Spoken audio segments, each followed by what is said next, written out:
All right, what's next? I've got an amazing group of panelists here. I think probably the best place to start is Paper Bitcoin Summer.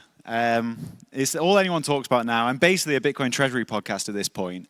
And Adam, I think we should start with you. You've been working in this space, an absolute legend in Bitcoin, working on with the Cypherpunk since way before Bitcoin even existed.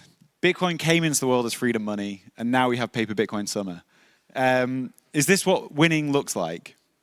Well, I think if you have good hard money, then all types of people will use it for lots of reasons. And there are many Bitcoin startups that have been around for 3 years, 5 years, 10 years, who had Bitcoin treasuries for a long time now, right? So what you're seeing is a public version of that. So MicroStrategy. Now, when first MicroStrategy bought Bitcoin, it was with the thesis that they had dollars and they were inflating away his melting ice cube that Saylor talks about, right? And so effectively, it started out as inflation hedge. And so, for me, I thought that's a good initiative. If other companies would do that, they would benefit from protecting themselves from inflation. And Bitcoin is a type of asset that companies can own as a treasury asset. So I figured, let's support him. And, if some Bitcoiners buy a few of his shares, collectively, we can maybe help defend him if Wall Street doesn't like what he's doing and punishes the shares because he's bought Bitcoin. And so I think that kind of was early in the phase of Bitcoiners starting to trade and invest in treasury companies. And of course that, it took a few years before any other treasury companies emerged.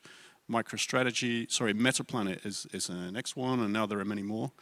And so, yeah, I think it's an implication that as Bitcoin gets wider adoption, it's going to get adopted where it's logical to adopt it. And I think a logical place to adopt it is in companies. And one way to think about that is something I said recently is that Bitcoin is the hurdle rate, which is to say, if you're an investor, it means, if you can't beat the hurdle rate, typically that means the risk-free rate from US dollars or British pounds or whatever it is from a government bond, then it's a pretty shitty investment and you should stop what you're doing, right? So if Bitcoin is a hurdle rate, that means if you can't beat Bitcoin, you should close up shop and buy Bitcoin, right? So the only way for a company to make any sense, if you accept that viewpoint, is what a company better, reconfigure itself around Bitcoin. So a treasury company is an example of that, but it doesn't have to be a pure play. It could be a company with a core business as well. I think the treasury companies that are going to crop up with a real core business are going to be pretty interesting. But one thing that I've always been skeptical of, and I get accused of mid-curving this all the time, and I can believe it. But do you think these things are going to be good for Bitcoin long term? And when I talk about treasury companies, I think it's almost worth taking strategy out of it. They're huge. They're clearly, I think they're going to be around for a long time. I think Metaplanet being in this kind of siloed Japanese market, again, they're going to do well. And I think anyone doing this with reasonable size has a good chance at surviving long term. It's the long tail that I have kind of the concerns around. So maybe we can go down the line and just, are these treasury companies going to be good for Bitcoin? Yes, that's the short answer. And to give you a long answer, I think that, and obviously agreeing with what Adam said, the adoption of Bitcoin is happening through rational economic means. And Bitcoin is being adopted in the less industrialized world as a means of payment, but in the industrialized world, it's being adopted as collateral because there's no better alternative. Real estate, it has been used as money, but actually it's a monetary substitute by default, not by design. Bonds don't make any sense, gold is outdated, and stocks are overvalued. So I think it's just a rational and economically sound decision to use Bitcoin as collateral.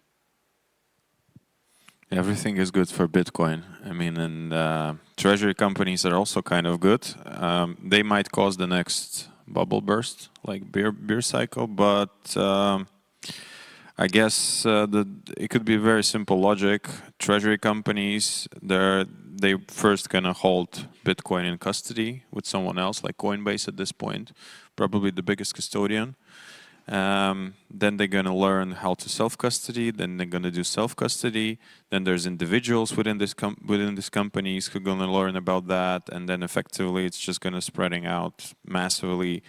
And we've been talking about this yesterday, that as soon as strategy gets into S&P 500, there will be instantly hundreds of millions of people across the globe exposed to Bitcoin in one or in another way. It's a double-edged sword, right? When you concentrate the supply, it can get rugged. I think we were on stage earlier in the week talking about the risk of MicroStrategy and other Bitcoin treasury companies being nationalized and repeating the cycle of gold is money backed by, money backed by gold, and then you close it and it becomes fiat. And so that risk is there. But then we as Bitcoiners here got into it for the most part for the freedom and the value and the sovereignty it adds and the ability to change the world. And the thing is, we don't get to change the world unless this monetary asset, in my opinion, the perfect asset for the next thousands of years, does not get to do its job unless the capital flows in and it gets big enough to rival the US dollar, the gold, and so forth. And there's a lot of actors here in the world with the money bags. They cannot allocate to Bitcoin. If you're a pension fund, or what, are you going to self-custody? Okay, so do I need to build a Coinbase custody so that is safe? It's not going to happen, but I can buy an ETF, I can buy MicroStrategy. That's how the floodgates open, and these are on-ramps. With the on-ramps comes risk. The risk of being rugged at a nation-state level, the risk of a bubble bursting, all the debt structuring is all different with these treasury companies, and we don't have a very good idea. No one's really publicly looked deeply into the debt structuring, so I absolutely think the weak ones will blow up, and people are going to lose a lot of money. We now have the altcoin, shitcoin treasuries practicing the playbook. It's going to create another bubble, and this stuff will shake itself out as every cycle does, and we'll learn. But the on-ramps are important, and we like to think everyone should self-custody. That's not going to happen at institutional level. It's too difficult, too slow. So being practical, these on-ramps need to be built. So Willy, you're obviously a markets guy. And one of the things that I have some concern around with the treasury companies is the fact that I think they're going to just be hoovering up coins in the bull market, and then what happens in the bear market, who's swimming naked, and how many coins get spat back out into the market. Do you think, and also for a long time, like in early days of this bull market, I was looking at it and I was thinking, I can't see the thing that blows up and makes this bubble burst right now. And the longer we go, the more treasury companies get added, the more it looks likely that's going to play some role in this. Do you think they are going to either create or exacerbate the next bear market that we have? It will have its impact. Whether or not it's going to be the major impact, I don't actually think it is the major impact. I think that we are subject now in Bitcoin land, being this new multi-trillion-dollar asset, first time in this cycle, to really cement that. It's the new it's the new global macro asset that's being traded, first one in 150 years, and we are subject to global macro and the economy of the world, and I think that that's going to be the biggest teller. If liquidity, meaning money being printed, the money circulating, dries up, that's going to be the biggest part, and then it's going to stress test all parts of this ecosystem, and the weak treasury companies will have its little blow-ups. I think the main thing is the dire situation of the global economy and where we are in that cycle. Leon, do you think any of these companies are going to be able to compete with someone like Strategy, or is this going to end up being, I'm going to come to you here, Adam, as well, because obviously you're launching your own, but do you think this is almost a winner-takes-all market? It's a very interesting question. I just had a conversation with a friend about it, and I do believe that you need to hit escape velocity, so to say, to be able to issue preferreds. Otherwise, you won't be able to sustain a bear market, because once the stock trades below MNAV and you don't have the ability to issue preferreds, for example, you have a problem, basically. So I do believe that within the treasury company space, there are differences, of course, between the individual companies. And Strategy and MetaPlanet are the most obvious cases of companies that actually found business models, because they do provide the ability to generate income that beats all the other opportunities in the market. And that is because the increase in purchasing power of Bitcoin, also by the new FASB accounting standards, is counted as income. So now then the question we have to ask ourselves is, are there other companies that are able, through cash flow, to outperform the income that Bitcoin treasury companies would generate simply by holding Bitcoin? And I think that's going to be very, very difficult. But you need to have a treasury and the size of a company that is big enough, in order to manage the bear market well. Because also strategy dropped below 1M now in the next bear market, in the last bear market. So I think we can expect the price to move upwards, and once that happens, we'll see what companies will be able to survive the bear market. It's hard to say, of course. It is. Adam, I do want to go to you with this one, though, because you're launching your treasury play with around 30,000 coins. Is that right? Obviously, I'm sure you have it in your sights to go after Saylor. How do you plan on trying to catch Saylor, who's at 660,000 or whatever he's at?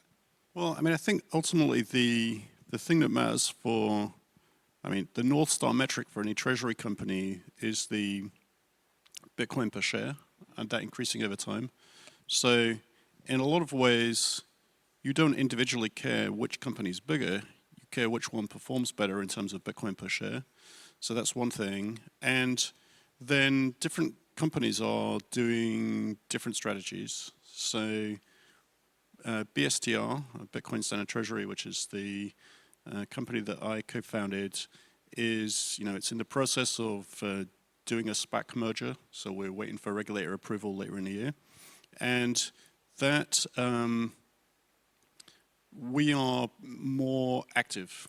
So we will do low risk Bitcoin yield, we'll do Bitcoin alpha strategies, we'll engage in hedging, and we have Sean Bill as the CIO, who's a very experienced hedge fund manager with a good career track record, and personal experience with trading Bitcoin, and actually was the manager for a period of the first US public pension fund to put Bitcoin on a balance sheet. So he's got some history with Bitcoin and some history with being, a steady pair of hands in managing large amounts of, pension fund money and institutional money in hedge funds. So we think we can, do something more active and do it prudently, and that can be a factor in the picture. And we have some more, more ideas. And I think the other thing that is different about BSTR is that it's primarily a Bitcoin, it's bringing Bitcoin to Wall Street. It's bringing Bitcoin to the market. It's the SPAC, SIPO, is a NASDAQ-listed company, but about 2/3 of the money that is going into it is actually Bitcoin.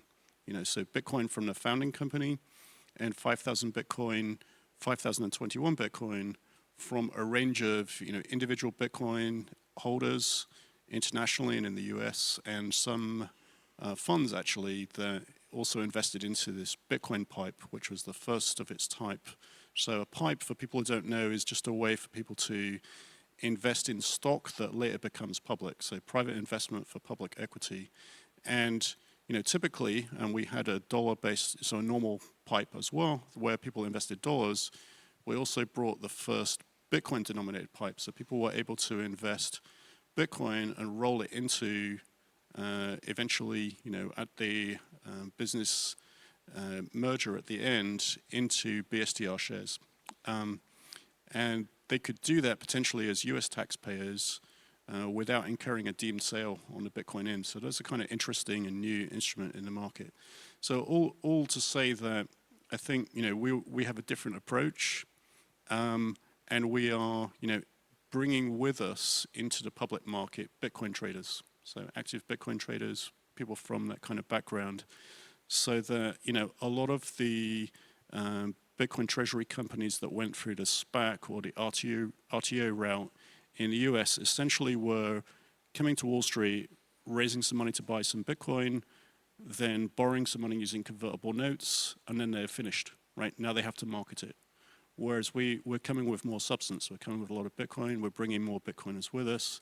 We're being more active. So I think it's a quite different play to MicroStrategy. And then, of course, there are differences between countries. So Metaplanet has been raised, and I've been a person individually who's invested in Metaplanet over the years. I think it's an interesting play, but it's, you know, it's a bit specific to Japan, to some tax situations there. It's a different market with a very active retail trading environment. There's a lot of leverage in the Japanese market.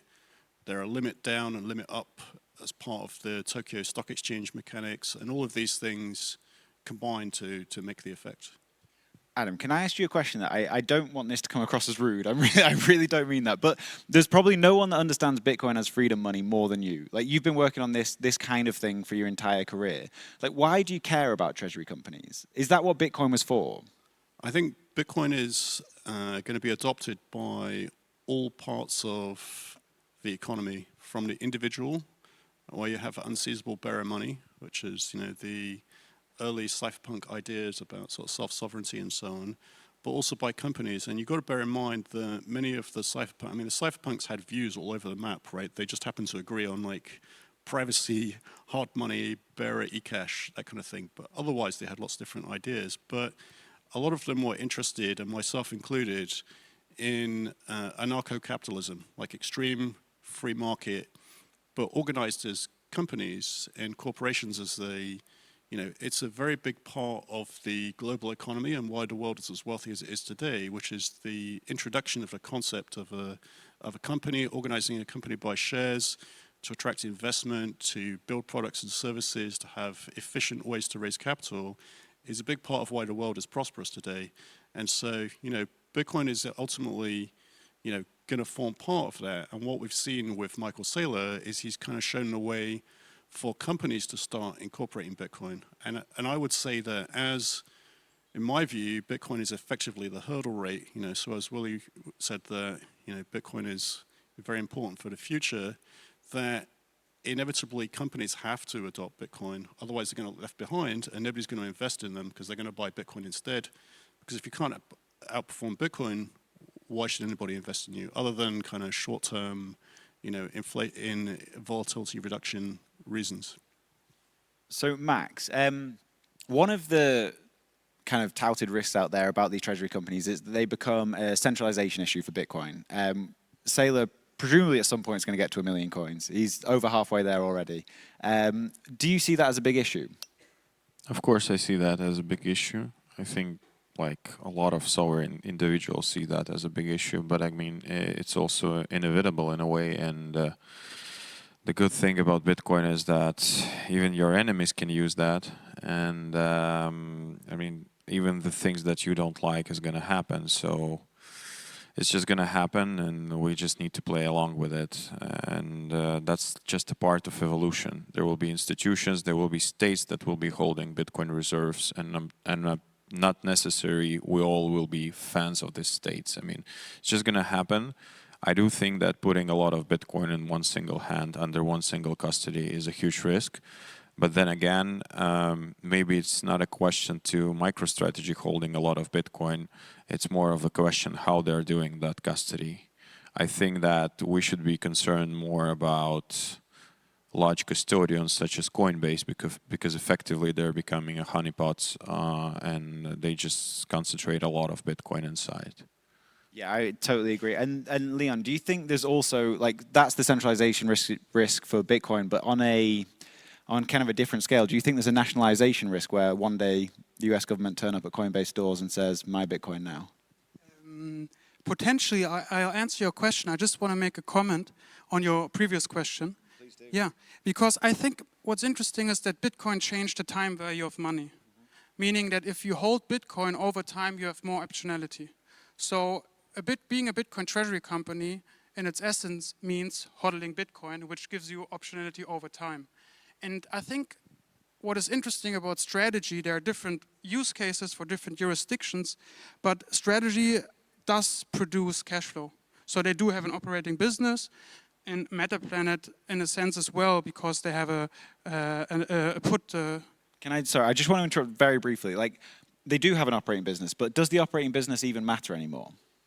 Not necessarily, but in the last bear market I did, because it increased the creditworthiness of the company, and it allows the company, like an insurer, to refinance in the worst case scenario. And coming from real estate and working with 70 to 90% leverage all the time, when I do look at MetaPlanet, for example, their leverage is usually between 0.1 to 2% of the collateral value of the Bitcoin value, and that's very little. So for me, it's actually interesting. I look at it and I think, wow, there's little risk in it when we talk about the leverage. I'm not talking about there's a custodian risk in it, it's huge, and there's also the risk of nationalization of the coins, for sure. That's probably the biggest risk. But then the question becomes, when will that happen? And within that time frame, what will be the move of that company? If you're an investor, you have to decide what's the opportunity cost, not doing it and giving up on the increase in the stock, if I want to invest into the stock, or thinking it's like a very serious issue. I do believe it's the issue that we have to take very serious, but I do not believe that it will become an issue within, I'd say, this legislational period, of course. Okay, Leon, I do want to come back to the real estate thing because that's interesting. But Adam, just quickly, have you said how you're going to custody your coins yet? Will it still have to be at one of these like Anchorage, Coinbase type people, or will you be able to self-custody the Bitcoin? We've not said how we're going to custody the coins. There might be like audit. As a public company, you have to have audits, and the auditors will have opinions about correct custody of coins. And I believe in a lot of cases in traditional finance, there's an argument for independence of custody.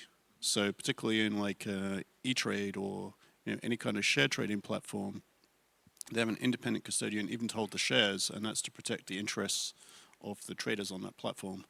So, we'll have to navigate that. But ultimately, I do agree that there should be more distribution of custody. So I think in the case of MicroStrategy, I believe that's actually a mixture between Fidelity and Coinbase.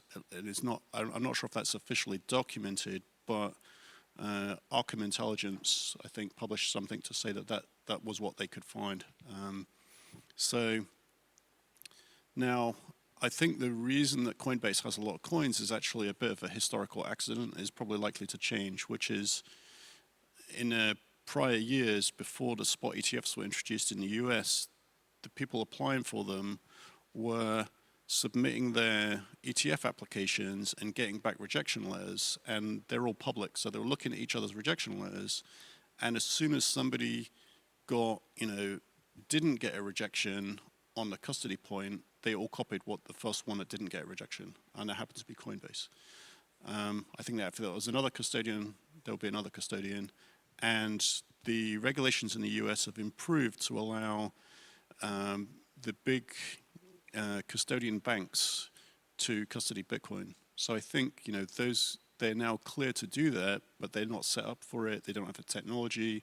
So either they build up the technology or they acquire a technology provider with custody experience, and then quite probably the ETFs will switch to something like that or diversify across custodians, which would be a healthier situation.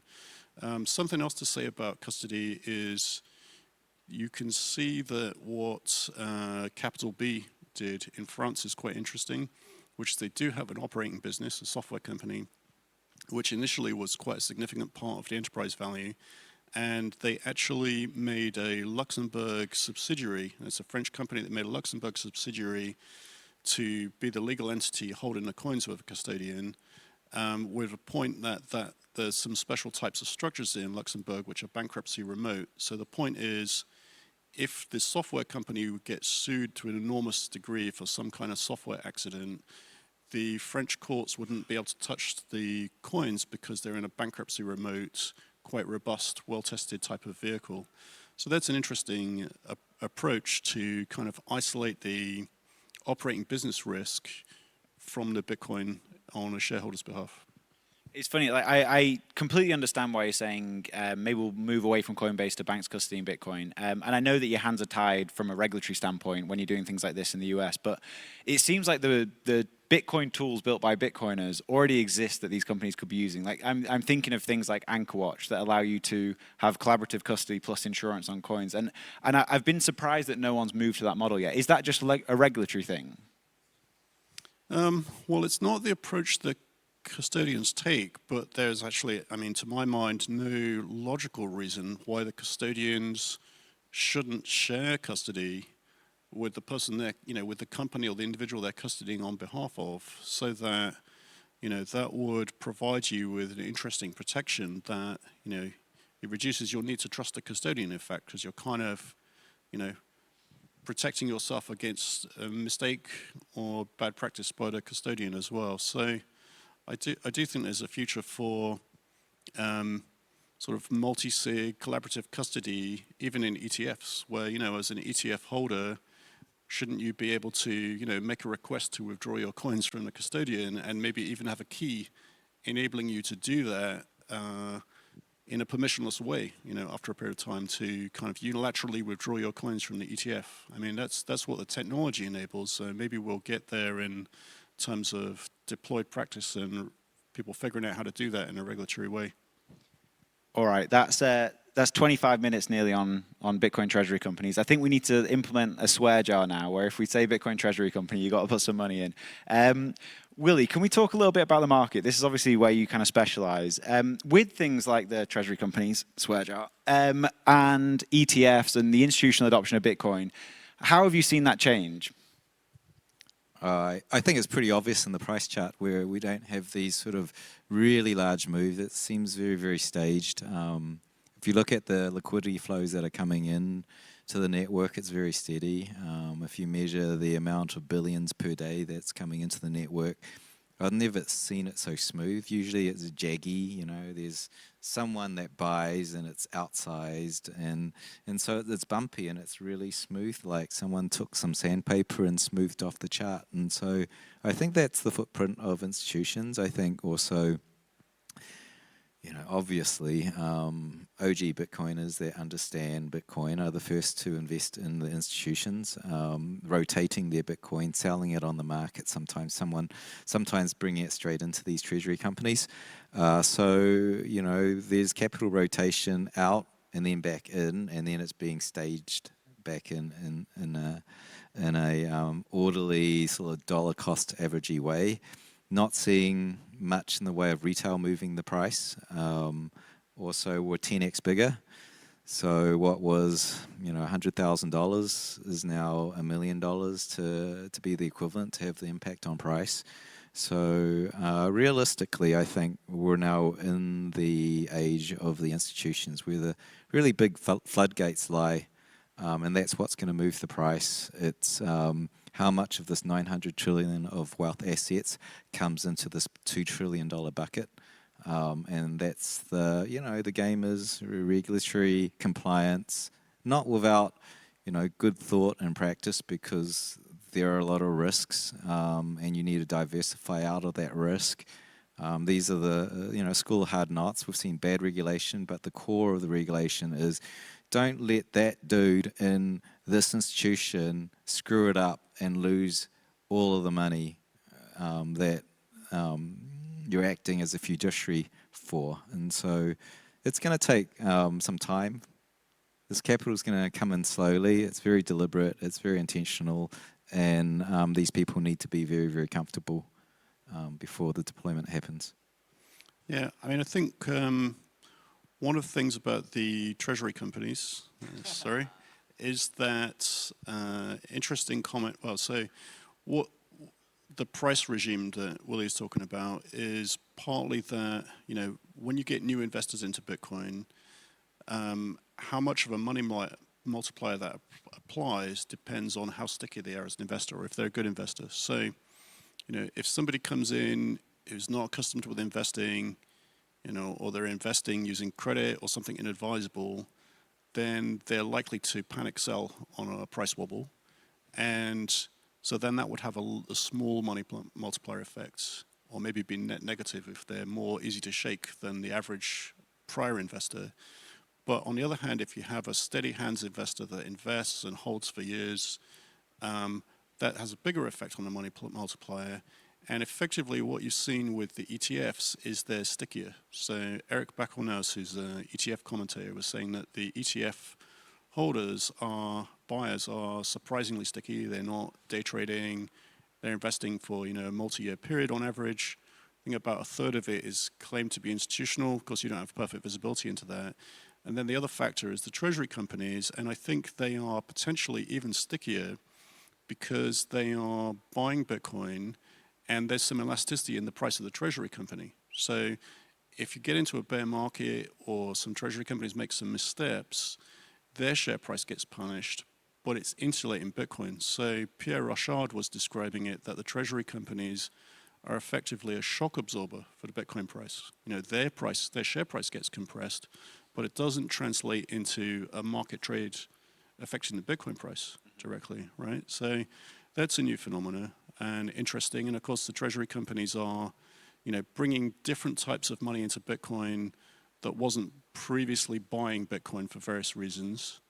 So it is providing new money into the system.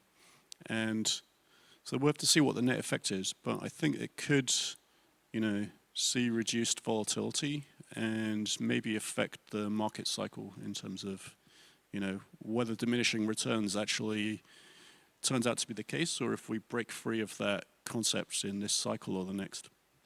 I think you owe me £6 after that, Adam. Do you think this dampens volatility, both the downside and the upside, though, as we have like these big institutions coming in and hedging their bets on the Treasury companies with spot Bitcoin? Well, I think it might. It's hard to say. I mean, I think it might dampen downside volatility, but if diminishing returns is broken, you know, the diminishing return theory is that Bitcoin will go up by a smaller amount in each halving period, and that's just based on, you know, prior observation. There aren't that many samples, and different pricing model theories, which are just theories, right? They can get invalidated. So some things have clearly changed about the inputs in this cycle with, you know, different types of investors. And, you know, an alternative theory is that, you know, technology adoption S-curves sometimes get steeper. And unlike with technology curves like internet adoption, early smartphone adoption, you can buy more Bitcoin. And so generally, people who start buying Bitcoin start conservatively, and then they get more conviction from seeing other people buying Bitcoin. So they end up buying more at higher prices. And so I think that's an additional network effect compared to what you get with other adoption curves. And other adoption curves themselves already undergo kind of mass adoption cycles as the network effect gets bigger, like internet use, mobile phones. So I don't know, you know, maybe the diminishing return theory will get invalidated sometime. I can see the YouTube thumbnail of Adam Back Supercycle already. Max, what do you think about the typical 4-year cycle? Do you think we may be out of that? Well, we're yet to see about that, but we'll see. But I think, yes, it's changing, definitely. And even this bull cycle, you see that it's like many people say it's institutional bull market, basically. You know, you don't have many friends or former colleagues calling you, asking you about Bitcoin as it was previously. Yet the price is growing. And if you look at the mempool, you know, it's like there's no, it's almost empty. So I guess so, but 4 years is still something that a lot of people bet on.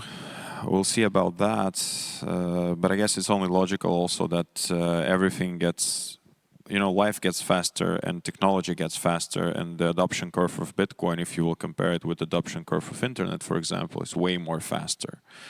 And I guess we might end up with this cycles will be a bit shorter, or it's going to stay 4 years. I don't know. Leon, I do want to ask you about the real estate. I'm not forgotten. But just quickly, Willy, we were speaking on the podcast yesterday, and I basically asked the same question that Max just brought up there, which is, we're in this bull market, but mempools are basically empty. And I don't remember that really happening before, certainly the time I've been in Bitcoin. And you had a pretty good answer for that. Do you want to explain why you think the mempools are empty and how liquidity is increasing even though transactions aren't? Yeah, so what's powering Bitcoin's price is liquidity, essentially the capital coming into the network on a longer time frame, not, you know, daily or hourly. Look, if Michael Saylor is going to buy $5 billion, let's say, of Bitcoin, that's one transaction on the mempool. That's it. We've gone past the retail phase that, a whole bunch of people, 1,000 people rushed in, 10,000 people rushed in. That's all individual transactions. Now it's much more in terms of an aggregator on the equities and then bringing in to just one transaction, and that could be $5 billion. And that's a simple explanation, I would say. Price moves on liquidity, not transactions on the mempool. I mean, I think there's some additional factors. I agree with that, obviously, but I think the infrastructure used by the exchanges is changing. So at least the institutional buyers will take custody. So if the coins are ultimately bought on exchange, they'll take them off chain and store them in a custodian. And so that will be an on-chain transaction. Unfortunately, a lot of retail traders use the exchange as a custodian, so you never see their transactions. And for the kind of hedge funds and larger traders who would do cross-exchange things and move coins between exchanges, the infrastructure has changed a bit, and so there are more kind of equivalent of a prime brokerage, so that people are starting to use trilateral agreement, they're starting to use a custodian to hold their coins, and then, using an IOU on the exchanges, so they're able to move funds logically between exchanges without doing an on-chain transaction. So that could be a factor too. And then for Bitcoin itself, technologically, there is more layer 2 action, like Lightning, Liquid, and the liquid Lightning wallets that are rebalancing Lightning channel, on-chain Lightning channels with Liquid, so that they can recycle and use liquidity in Lightning channels more effectively. So those types of things are reducing on-chain activity for trading and retail, and payment use cases for Bitcoin. And we've even got ARC here now, I believe. I think all the vendors here are using ARC. Is that right? Yeah, we basically the first conference that tested ARC. So I mean, we're really happy about that, and that's great technology, very promising. Well, the beer I'm drinking proves it works. So, Leon, just to get back to the real estate thing, as Bitcoiners, we always talk about the things that Bitcoin is going to demonetize: gold, real estate, treasuries, art, collectibles, all these things. And Bitcoin's over $2 trillion. It seems big, but in the grand scheme of things, it's still quite tiny. How quickly do you think it can start to demonetize these assets in a real way? I don't know about the speed, but I do believe that the emergence of Bitcoin treasury companies does play into the demonetization of real estate, because I've been involved in around 100,000 square meters of construction over the past decade, and most of the assets that I've personally sold, they were either sold to pension funds that seek the higher yield and negative interest rates in the bank accounts, or high net worth individuals that were looking for cash flow. And for these individuals, owning a fixed income product or Bitcoin-backed security has less headache and more liquidity. So especially Strike and STRC do offer real estate-like features, because Strike, which is preferred by Strategy, has both an upside, because you can convert 10 strikes into one common MSTR share if MSTR hits $1,000. And you have a yield that you receive, which is higher than the average yield you receive in real estate, excluding leverage, but also excluding the headache. And then in STRC, you have a yield that is around 9% on every dollar invested, and you have more liquidity. So this was something I personally didn't see coming, and I find it interesting because the speculative attack is in full effect. Bitcoin is repricing risk, yield, and opportunity cost, and it's happening around Bitcoin as collateral. So I didn't see that coming. So the speculative attack that is unfolding right now, it's not necessarily unfolding by people leveraging the existing assets that they own in the fiat system, but it's companies that leverage Bitcoin as collateral. And it's quite interesting, I think. So if you truly understand Bitcoin and you understand these products that MicroStrategy or Strategy, are offering, is there any reason to ever invest in real estate at this point? To be very honest with you, no. I mean, this comes from a real estate developer, and this might sound strange, right? But I think real estate investing since 2019, as we've known it, doesn't make sense anymore. Real estate development And the building culture, that's a different thing, right? And that's going to be positively affected by Bitcoin. But real estate investing, as we've known it, doesn't make sense anymore. I want to get back into the treasury companies. I'm sorry, this swear jar is going to be full. But Adam, what is the size of the demand for these new preferreds by strategy? Because to be fair, when I say I've been kind of skeptical, neutral, a bit bored by a lot of the treasury companies, the idea of just like selling common stock equity to buy Bitcoin is fine.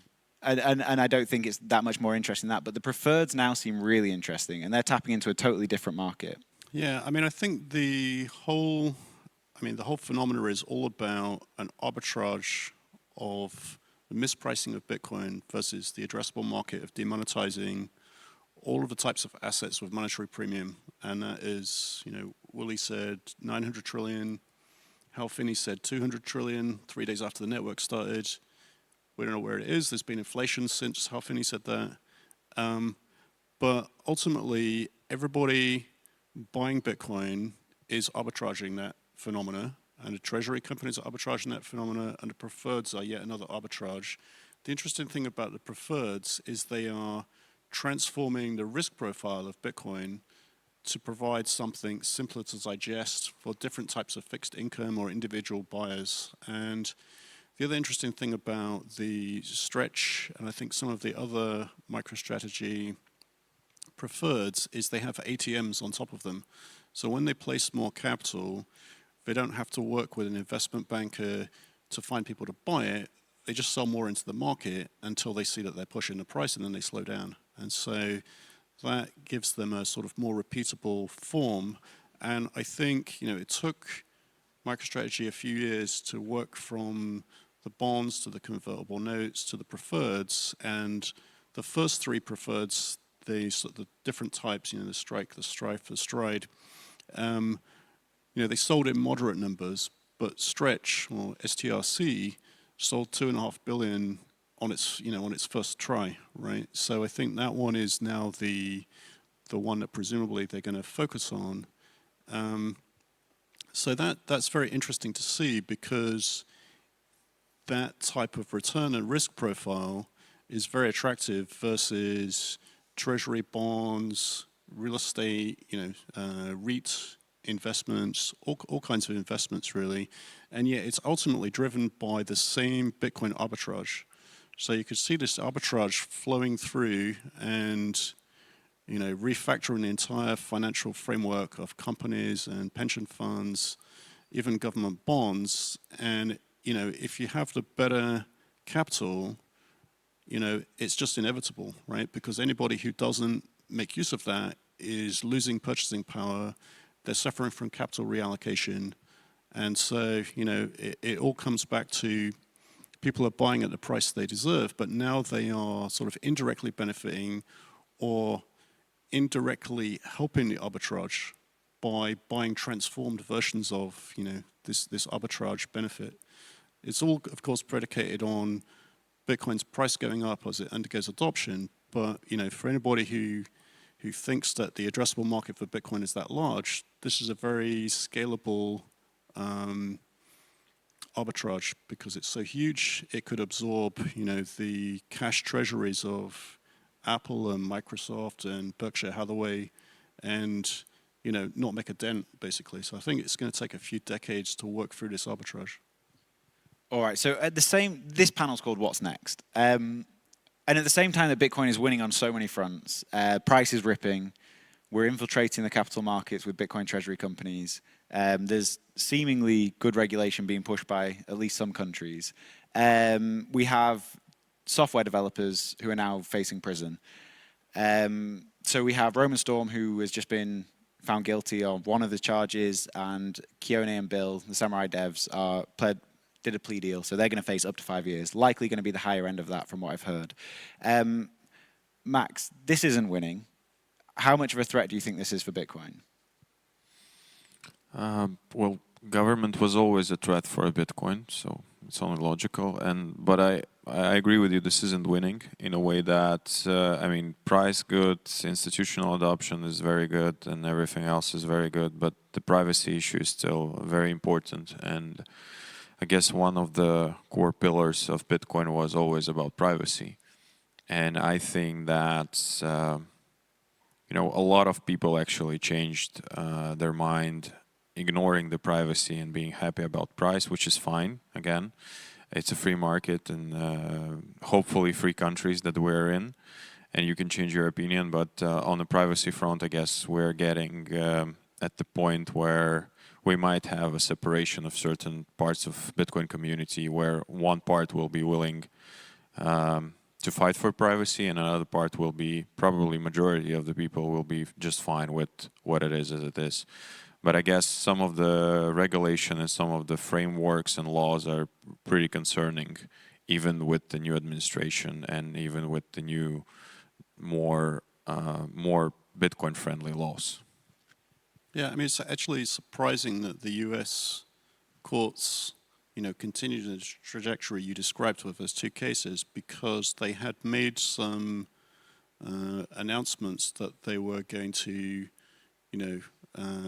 consider open source developers of non-custodial products to be not liable for the uses, right? And yet they proceeded with those cases, so it's inconsistent. It seems. It's very inconsistent. And I'm sorry to interrupt, but I just wanted to add to that. Is this not a fight that you and the people you work with and have worked with for a long time have already fought in the early 90s? Yeah, I mean, it is kind of annoying to see governments repeatedly float lead balloons, like just crazy dystopian what ifs, just to see how the public reacts, and then actually acting on some of them. So of course you live in the UK, I presume, and there's some pretty silly things going on there with jailing people for social media. Oh, good on you. Myself many years ago So, but nevertheless, like, these things are continuing, and unfortunately, some of the things that are being done in Europe, the over-regulation, stifling innovation in effect, and I think also the attraction to CBDCs you see from regulators in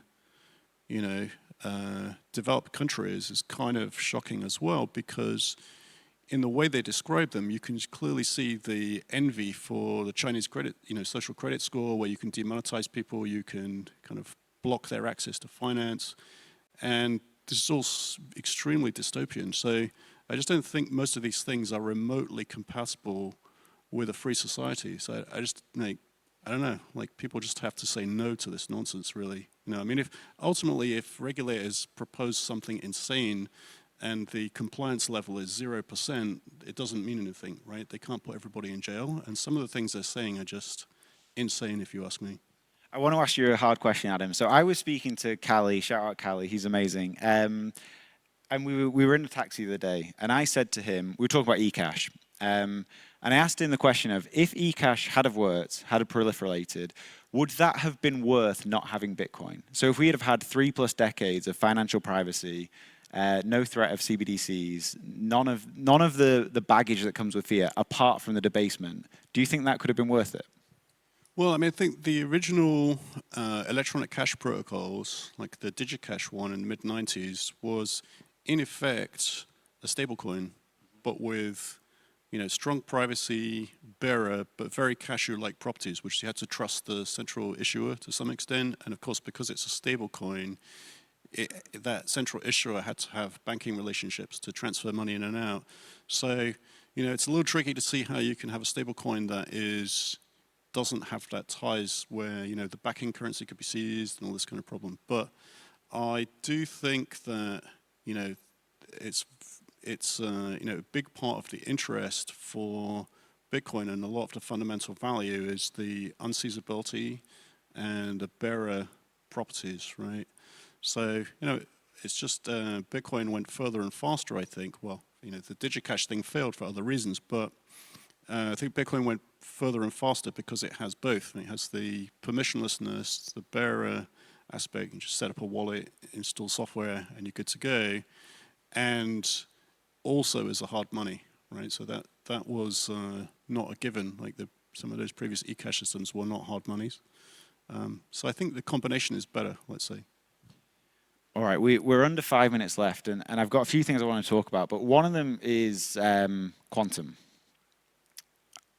Oh boy. I don't know who to start with here. Maybe we go down the line. What kind of threat do you think quantum realistically poses? And do you think Bitcoin will be able to overcome that threat relatively easily? I don't think I'm the one to answer that question, to be honest with you, but to give you my personal perspective on it, and there's an interesting quote, I can't quote it exactly, but it's something along the lines of, as long as there's reality as we know it, this is not a threat. So the opportunity cost of thinking about it and worrying about it, for me, it's not worth it. I'd rather focus on Bitcoin. There's other very intelligent people that are better at explaining it than me, but that's how I view it. Not the person to ask about This quantum is computing. this is an Adam back fireside at this point. Yeah, definitely. But yeah, I think it's, as far as I understand, it's not in the nearest future. And also, there's a threat, but there's also a defense mechanism. I mean, I think it's not a threat in any eventuality. I think it's not a threat within a couple of decades because they have a lot of R&D to do to make those type of systems practical. I think the pace of progress and the level of benchmarks they can achieve have been exaggerated by a factor of 1 million or more. The benchmark is they can factorize the number 21 like a primary school. 3 times 7 is 21. That's the state of the art, and they had to cheat and cut corners to do it because there's no error correction. So to repeat the same calculation 64,000 times, take the average result, and that's the state of the art approximately. So they have got factors of 1 million in something like half a dozen different vectors of fundamental physics research, scalability, error correction, decoherence time, clock speeds, and manufacturing. There's just so far from reality. It's shocking that we're even having to see the Bitcoin price drop because somebody made an announcement about some quantum physics improvement, incremental improvement. So, and then the other point is, it doesn't mean that we should ignore it. I think it means that we can add a new signature scheme to Bitcoin that is quantum, post-quantum secure. And it's only a few months ago that NIST added a post-quantum secure signature, right? So before that, there wasn't really a standard you could use. So I think the simple thing for Bitcoin to do is to add that as an optional spend path to a Taproot signature so that you're not paying the cost of these big signatures, but you're ready to do it if it becomes relevant in the future. And then we can stop hearing about quantum stuff for a while. I can't wait for that. I'm excited for that day. We're getting pretty close to the end. Willy, I want us to close out with something positive, something bullish. How does Bitcoin move from being seen by the vast majority of the population, at least who understand Bitcoin as a store of value, to being not only a store of value, but a medium of exchange and a unit of account? And what's the future of Bitcoin? In short, just time, realistically. I mean, fundamentally, Bitcoin is actually the best design for money we've had. Gold and silver was an approximation. Bitcoin is it because money's a ledger and it needs to be secure. That's what the scarcity of gold was about. We're securing it on energy, which will pan forward for thousands of years and to infinity because technology is based on energy consumption. So it is the right form. It just is currently, since 1971, we're using a social consensus. We trust the Fed, so to speak, to manage that ledger. We used to trust atoms, which was gold, and now we're going to secure this with a consensus mechanism backed by or secured by energy. And so that is the right form. How long does the world figure this out through the school of hard knocks? I don't know, but I think fiat is coming to a close soon. It's looking pretty unstable. You cannot overspend forever. So it's just a matter of time, and we're at 4.7 worldwide adoption, 4.7%. It's tracking very quickly, so, sit tight, enjoy the ride. All good, so that's it. Let's go. And so we're running out of time. I know Max has some closing words to say after this, but thank you for having us in Riga. This has been amazing, a great conference, and let's have a big round of applause for the panelists.